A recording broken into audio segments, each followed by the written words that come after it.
নমস্কার, আমি সম্পার রান্নাঘরে আপনাদেরকে স্বাগত। আজ আমি আপনাদের বর্ষার বিকালে চায়ের সাথে খাবার জন্য গরম গরম মুখরোচক স্ন্যাক্স বানানো দেখাবো।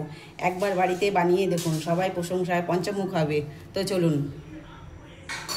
তো এখানে আমি 4টে আলু সিদ্ধ করে নিয়েছি।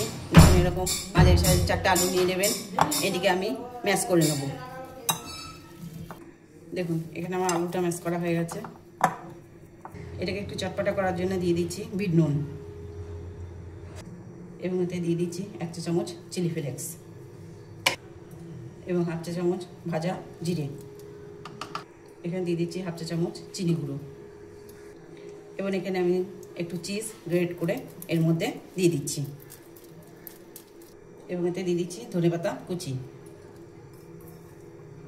এবং এতে দিয়ে দিচ্ছি 1 চা চামচ বেসন, এবং সামান্য পরিমাণ একটু সাদা তেল। এবার এগুলোকে ভালো করে মাখিয়ে নেবেন। দেখুন, এখানে আমার মাখা হয়ে গেছে আলুটা। এবার এটাকে 10 মিনিট রেস্টে রেখে দেবেন। এবার এরকম একটা চিকচিকি নেবেন, এই চিকচিকির মুখটা একটু কেটে নেবেন। এবার এই মিশ্রণটাকে একে একে চিকচিকির মধ্যে ভরে নেবেন।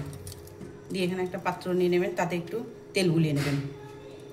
তেল বুলিয়ে এবার ওইটার মধ্যে একে একে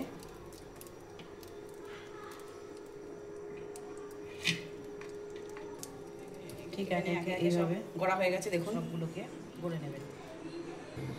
তা আমি এখানে একটা ফ্রাই প্যানে আগে থাকতে তেল গরম বসিয়ে দিয়েছি। তেলটা এখানে আমার গরম হয়ে গেছে। এতে আমি একে একে গ্যাসের ফ্লেমটা লো করে একে একে সব আস্তে আস্তে একটা একটা করে ছাড়ব।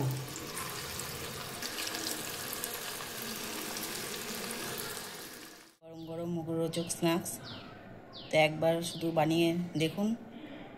আমার ভিডিওটা যদি আপনাদের ভালো লেগে থাকে তবে লাইক, কমেন্ট এবং সাবস্ক্রাইব করতে ভুলবেন না।